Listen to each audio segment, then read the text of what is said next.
Hello there. Apologies for the delay, everyone, but we are here with you eventually. My fault. So if I could just reiterate the rules that you all know, that if you could raise your hand if you want to ask a question and then put it down afterwards, and try to remember to mute yourself once you've asked your question, although we have people who will mute you if you forget. We don't want to hear dogs barking in the background. So could we start with Joe Curry from the BBC, please? Hi Wendy, hi Steph, how are you? Hey Joe. Good, thank you. Finally back in a competitive camp. What does it mean to be going abroad, playing a game again? Yeah, excited. I think obviously it's been a long time coming, and we're excited just to get back playing a game. And obviously the fact it's against Germany makes it even more exciting, being them being second in the world. It's going to be a tough game for us, but at the same time I think we just want to get out there and play football. Just talk to me about the kind of rivalry between these two sides. Yeah, it's obviously big. I think obviously everybody talks about England-Germany being a big game, and for us we've had a fair few games over the last few years where we've kind of just tried to battle as hard as we possibly can, and trying to, for us it was a big thing, obviously beating them in 2015 to get the bronze medal, and there's been matches after that as well where we've obviously no more so than the Wembley game last November. So I think we know that it's going to be a tough game, and whether that's male or female football. It's obviously a friendly match. I've no doubts you will be going out there obviously wanting to win. But at this stage, in terms of where the team is after lockdown, what's more important, a win or a good performance at this stage? Both. No, I think for us as a team, obviously there's been lots of changes. Obviously after lockdown, there's lots of young faces that have come into the squad. We're kind of going through that transitional period, but ultimately when you put on that England shirt, the ultimate goal is to win, and I think we want to go and put a good performance on and show people the way that we can play and the team that we are, and I'm sure that if we do perform well, the result will come with that. So I think we know that as players, that it's been so nice to be back, to just be on the pitch and being around the squad and being around the girls and the staff, and we know that it's a big game, and we know that we need to go and perform as well as we possibly can.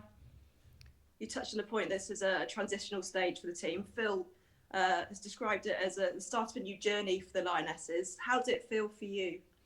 Yeah, obviously I think I've been through a few transitional periods within the England team, but no, I think it's really refreshing. I think as the seasons go on, obviously there's new faces that come in, and these young players that have come in have thoroughly deserved coming into this squad with their performances at club. And for us as experienced players, it's important that we get that blend in terms of showing what we've experienced over these last few years in major tournaments, and what it does actually take to win and to be the best team player, and to be an England player, because it's not just on the pitch, it's off the pitch as well. So I think for all of us, it's all new, everything's changing every single day, but we've just got to embrace that and enjoy the challenge.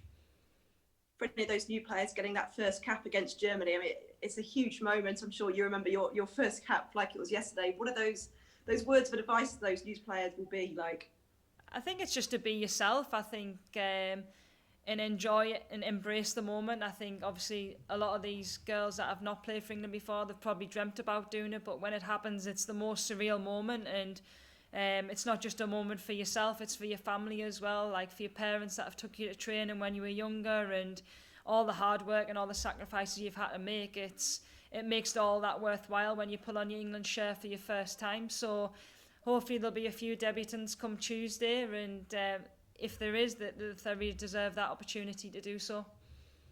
And at the other end of the scale, Jill Scott could make her 150th cap. She'll be hoping for many more after this. But how do you sum up her contribution to the game so far in her career?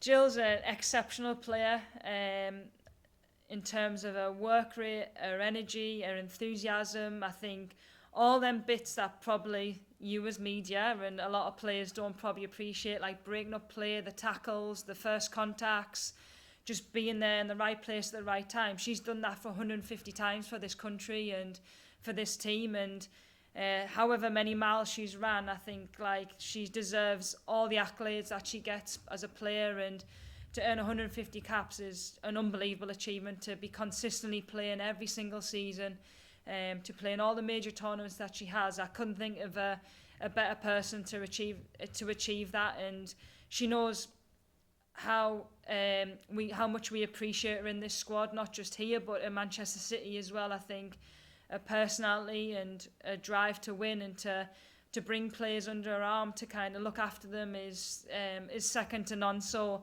fingers crossed she gets 150 caps on Tuesday, because she deserves every single bit of praise that she gets. She does indeed. Thanks, Steph. Best of luck. Thank you. Thanks, Joe. Thanks very much, Joe. Could we go now to Anton from Sky Sports News? Hey, Steph. Nice to see you. Hi, Anton. First off, look, quite a few people who were part of this call probably spoke to Baroness Campbell yesterday about plans to whether the FA are taking women's football. And one of the comments she said was she expects you guys to win a major tournament by 2024. Is that something you embrace, or is that kind of, that's a bit of pressure? No, I think for us as players, I think all the tournaments that we've kind of been involved in over the last few years, as players, we put that expectation on ourselves. We go into these tournaments, whether it's a World Cup or a European Championships or an Olympics, we want to go and win, and the pressure that we put on ourselves is probably more than the pressure that you guys put on us or anybody else within the FA organisation. So for me, yeah, of course the aim is to win a major tournament, but I'm thinking a little bit more closer in terms of we've got a home Euros to be a part of, and that's something that this team, to play a tournament in this country with our fans supporting us, is something that as a team we're really focused on doing as well as we possibly can. We saw the proposals yesterday targeting the growth of the WSL, growth of the women's game, but also growth of the game, especially increasing diversity and just trying to reach more people who have been left behind before. What's your reaction to what the FA is trying to get going? No, I think in terms of the plan that we have in place, I think it's important to try and reach as many young girls to allow women's football to grow even more so. And I think the big changes regarding the centre of excellences around the country, we need to make them more accessible for young girls. I think, for example, when we were growing up, Sunderland was our centre of excellence and it was 20-30 minutes away, whereas some girls in the country are having to travel over an hour and a half to get to these clubs, and that makes it harder for them to kind of get to training if their parents can't take them or they're not able to travel themselves. So I think in terms of the overall idea, in terms of trying to grow the game and to try and make as accessible for every single person that wants to play women's football, I think for us it's important to continue the growth of every part of this game to make it the best in the world. I suppose that's only going to be good for the England team going forward as well. Yeah, of course. I think you've seen over the last few years, I think especially with the growth of our league and growing forward and the players that now we're attracting, the standard of football that we are playing is probably the best in the world. I think every game you don't really know who's going to win. It's less predictable than it was probably in previous seasons. So for us, it adds more competition as England players, but ultimately, if we can get as many girls as we can playing football and being coached by the best coaches in the country, for this England team, they've got an amazing future ahead of them. I'm going to ask you a little bit of a big question away from it now. I'm asking you this kind of as a senior sort of person within the England setup. We've seen a lot of people talk about the future of football, where it goes over the last few weeks, and women's football has been briefly mentioned or not mentioned at all in various plans. Is that something that's frustrating you as a player, as a professional player in the English game? Yeah, I think obviously in terms of being a part of this game and seeing all sides of it, in terms of maybe training once, twice a week, and then from the fact that I'm sitting here now talking to you, and the fact that my job is a footballer and how much money we've put into the game. For me, I think this game's it is one of the most popular sports in this country, and not only are people looking at men's football, they're looking at our football. And if you're affiliated with, say, for example, Manchester City, you're not just looking at the men's score, you're looking at the women's score as well. So for me, the big push is to continue pushing this game further and further forward. And for us as players, all we can contribute is the games that we play and be the role models that we are to continue being professional and try and produce the entertainment when it comes on a weekend, so that fans are still invested in watching us play every single week. And last one from me. Before we get to the big game next Tuesday, we've got another intra-squad friendly on Friday. What do they like to play in, especially when you get media sort of covering them as though they're regular games as well? God, they're the most competitive games, I think.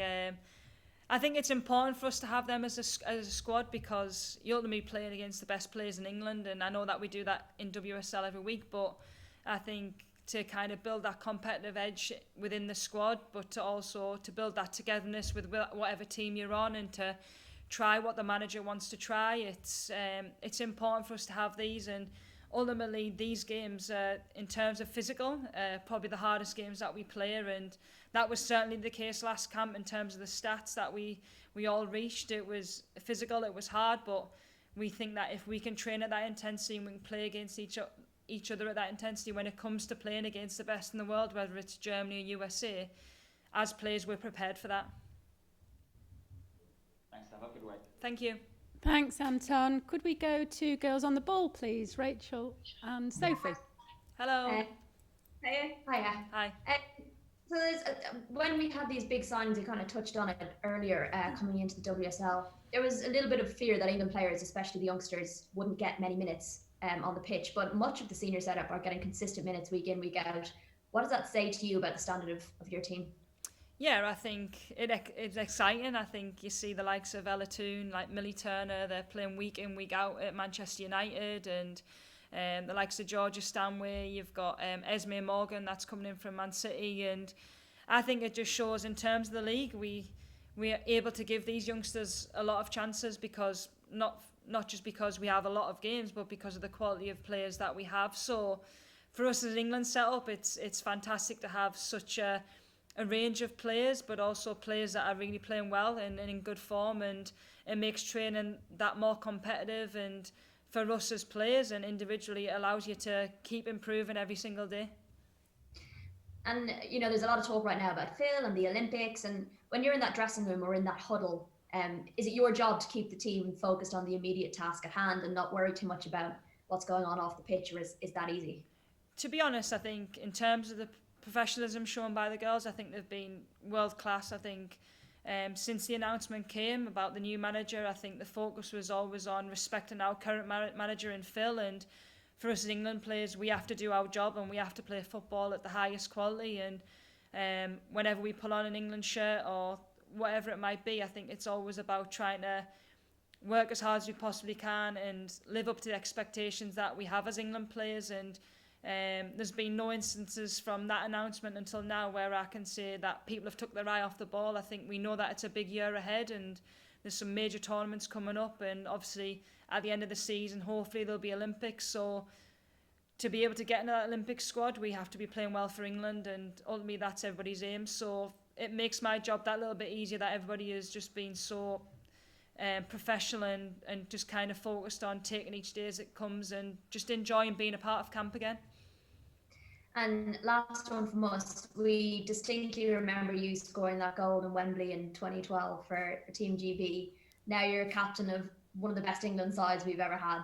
You know, the FA released yesterday their 4-year strategy to push the game even further. Can you sum up how the game or your career has been in those kind of 8 to 10 years? It's been an absolute whirlwind. If I'm going to be honest, I think to think that was nearly 10 years ago is pretty scary. But no, I think like I really appreciate in terms of my journey, and a lot of like the likes of Jill, Ellen, that have been a part of the same journey that I've been on, and you really appreciate how much the game has grown, and to be a part of every single step, and to be at that Wembley game against Brazil, to have that many fans watching you, to see us turn professional, to have one of the best leagues in the world, and to win bronze medal at a World Cup and reach semi-finals. It's been absolutely crazy, and obviously it's something that is going to be with us for the rest of our lives. So we've been very fortunate, and I think we're people that kind of keep our feet on the ground and really appreciate it. But this game can go wherever it wants to go, and I feel as though at this moment in time it's in a really healthy place in terms of the interest that we have, and hopefully we can get all the fans back in to watch us once we're allowed to, and once that happens I can just see this league getting better and better. Brilliant. Thanks so much, and best of luck. Thanks, guys. Thank you. Do we have any more questions before we wrap things up with Steph? No? Oh, yes, Eleanor, sorry. I didn't see your hand raised on the screen. Thank you. That's all right. Hi, Steph. Hi.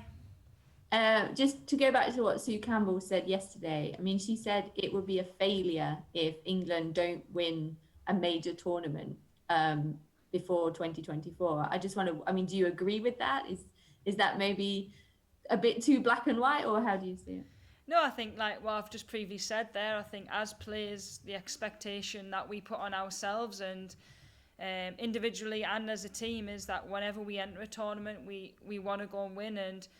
And we've been so close over the last 3 major tournaments, and that was because our mindset was always to win. And for one reason or another, we didn't get to that final stage. But I think whether it's the Olympics, the Euros or the World Cup after that, I think for us as a team, we're doing everything possible to make sure that we give ourselves the best chance of winning, and whether that's physically, tactically, technically, we're trying to improve all the time. So for us, regardless of what's been said, I think for us as a group of players, the expectation that we put on ourselves is probably far greater than what anybody else is. And obviously your last meeting with Germany was a year ago with that huge crowd at Wembley. I mean, that sort of seems like another lifetime now, doesn't it? But what can you take from that game, and how kind of important was that occasion? No, I think obviously the Germany game in terms of result wasn't what we wanted. I think obviously to mark the occasion, but for us as players, it's just to kind of look back on that game, and maybe our game management could have been a little bit better. But in terms of performance, I think we were pretty happy with what we did. I think it wasn't as smooth and we didn't have as much rhythm as we probably wanted to, but I think, and against Germany, you give them chances. They're very clinical. That's what they do. That's why they're one of the best teams in the world. So we need to try and limit them chances as much as we possibly can, but go and be more freer to go and show what we can do and what we've done over the past few years. Thanks, Steph. Thank you. Thanks, Eleanor. I think that's all the questions. So we'll wrap this up with Steph, and if you're staying on, Rachel Daly will be with you in a few minutes. You may well go back into the waiting room while we go and get Rachel for you. Thanks very much. Thanks, guys.